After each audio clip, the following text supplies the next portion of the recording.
d'avoir une entreprise sénégalaise qui décide de mettre un investissement lourd dans la gestion, dans les mines d'or. Et cette entreprise-là doit être une fierté nationale parce que c'est un courage économique et financier, c'est d'accepter de prendre un risque que de vouloir investir et de le faire seul et de ne pas être accompagné. Donc à ce titre-là, je pense qu'il y a tout lieu de dire que Solid Mine devrait être en fait un fleuron pour la nation sénégalaise dans la partie mine.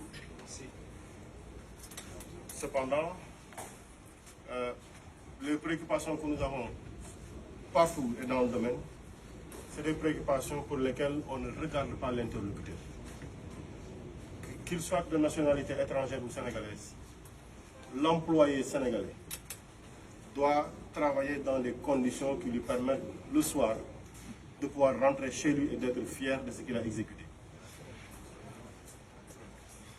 La question du contenu local, ce n'est pas parce qu'on est une entreprise sénégalaise qu'on peut s'exenter de respect du contenu local.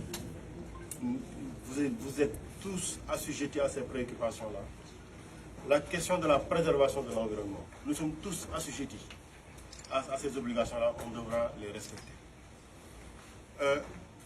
J'aurais bien aimé, au regard des informations entendues, dire que Solid Mine est une entreprise modèle.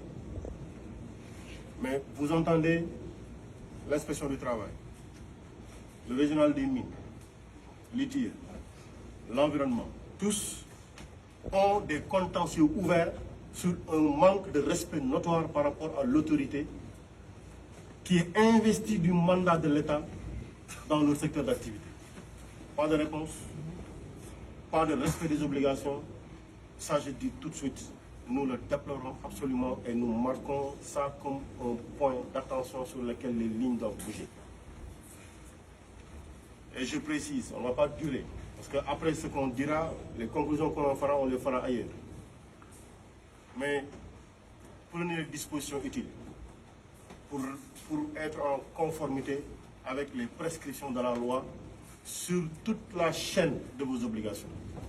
Environnementales, en droit social, sur le contenu local et sur le respect des obligations auxquelles vous êtes assujettis, sur la transmission des informations utiles. Et nous avons transmis une mise en demeure pour des informations que nous avons demandées. Ces mises en demeure-là, elles vont être complétées par toutes les requêtes présentes et confirmées sur lesquelles vous devez répondre. Je précise bien, quand vous recevez les correspondances, vous devez répondre sous quinzaine et nous donner les informations. Comment se fait-il que les tests techniques, que vous ne puissiez pas donner au régional des mines pour appréciation?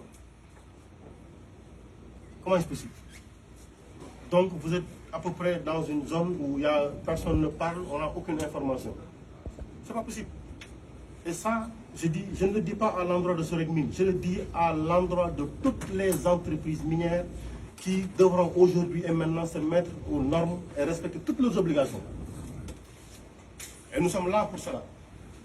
Je précise bien, le ministre de la Santé, le ministre du Travail, le ministre de l'Éducation, le ministre des Forces armées, le ministre du Travail, le ministre de l'Environnement, tous sont intéressés à ce qui est en train de se faire. Et nous ferons un suivi collectif de toutes les obligations, mais de toutes les entreprises minières. Pour le moment, on va s'arrêter à ça.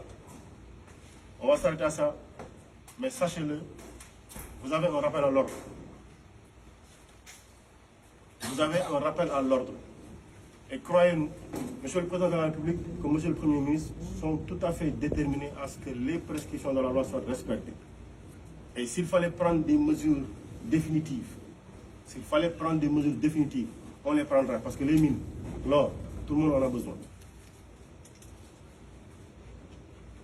Je pense que on peut, pour le moment, nous arrêter à ça.